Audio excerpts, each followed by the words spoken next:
কথা তো অনেক অনেক লম্বা, আমাকে সংক্ষেপ করে বলতে হবে। বাদশাহ হারুন হজ করার জন্য হারুনুর রশিদ মক্কা গিয়েছেন। লোকেরা খবর পাইছে বাদশাহ আসছেন, রাজা আইছে, রাজার কাছ থেকে কিছু পাওয়া যাবে সেজন্য কিছু গরিব মানুষ আসছেন। এক গরিব তার প্রিয় পুত্রকে নিয়ে আসছেন, বেদুইন। বেদুইন বলল, চল রাজার কাছে গিয়ে কিছু পাইতে হবে, রাজার কাছে কিছু চাইতে হবে, আমরা অভাবে আছি। ওই বেদুইন তার পুত্রকে নিয়ে আসছে। লোকদেরকে জিজ্ঞেস করলো, এখন হারুনুর রশিদ কোথায়?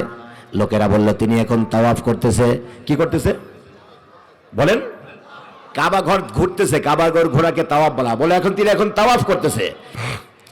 ঠিক আছে, তাওয়াফ করুক। তাওয়াফের 7 চক্করের পরে বাদশাহ হারুন হাত দুটা তুলছে মুলতাজামের সামনে দাঁড়িয়ে, কাবার দরজার সোজা দাঁড়িয়ে হাত তুলে। রাজা কে হাত তুলছে?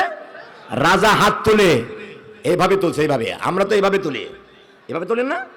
উনি এখানে তুলছে হাত। রাজা মাথার উপরে হাত দিয়ে কইতেছে, আল্লাহ আমারে মাফ করো, আমারে ক্ষমা করো, আমার প্রতি দয়া করো। আর কানতে কানতে চোখের পানি দিয়ে দাঁড়িয়ে জামা ভিজতেছে। যে চাইতে আসছে বেদুইন, গরিব বেদুইন, ওই লোকটা দেখে এই রাজা বাদশাহ হারুন তাওয়াফের পরে আল্লাহর কাছে এইভাবে কাঁদতেছে, চোখের পানি দিয়ে দাড়ি জামা ভিজতেছে আর কাঁদতেছে। বাদশাহ এই ভিক্ষুক অবাক হয়ে গেছে। এই বেদুইন তার ছেলে বলতেছে, উনজুর কাইফা ইয়াতাদাররু জাব্বারুল আরদি ইলা জাব্বারিস সামা। ও আমার পুত্র, দেখ, তাকায় দেখ, দুনিয়ার বাদশা আকাশের বাদশার কাছে কেমন করে কাঁদতেছে। সিদ্ধান্ত নিলাম, আমরা যার কাছে চাইতে আছি এদিকে আমার কাছে বড় ভিক্ষুক। আমি চাবো এক হাতে, হ্যাঁ চাইতেছে 2 হাতে। আমরা চাবো এইভাবে, উনি চাইতে সেইভাবে। আমরা চাবো এক হাতে, সে চাই 2 হাতে।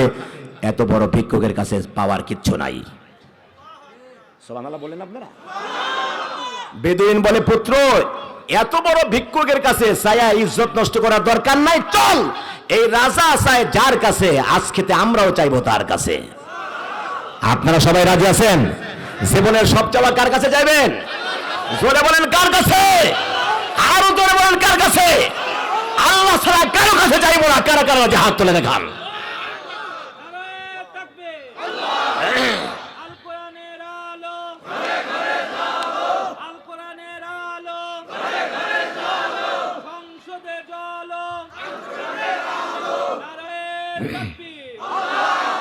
ভাইয়েরা আমার, এই যে শিক্ষা হয়ে গেল, এবার বাদশাহ শাহজাহান, বাদশার নাম কি? এই আমাদের ভারতবর্ষের সম্রাট শাহজাহান। সম্রাট শাহজাহান নামাজি ছিলেন।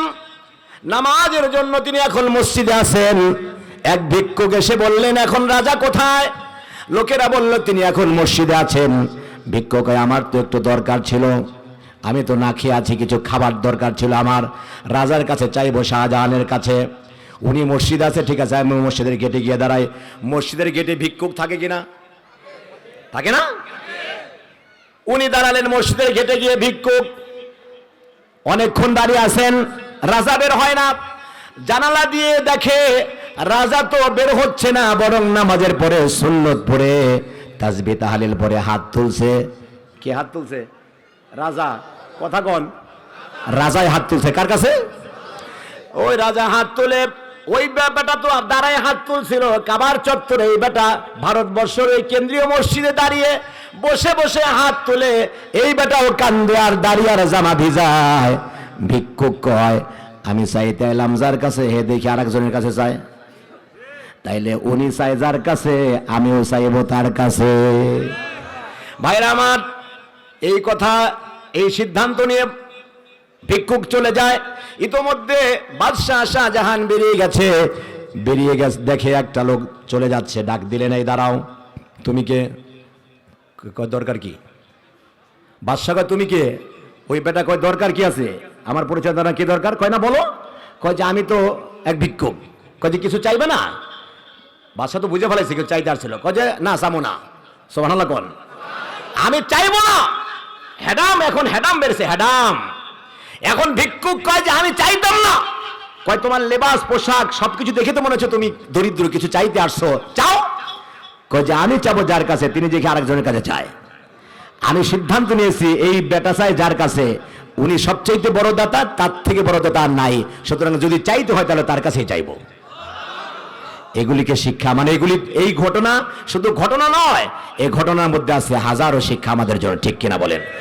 আল্লাহ বলেন লাকাদ কানা ফি কসাসিহিম ইবরাতুল লিউলিল আলবাব।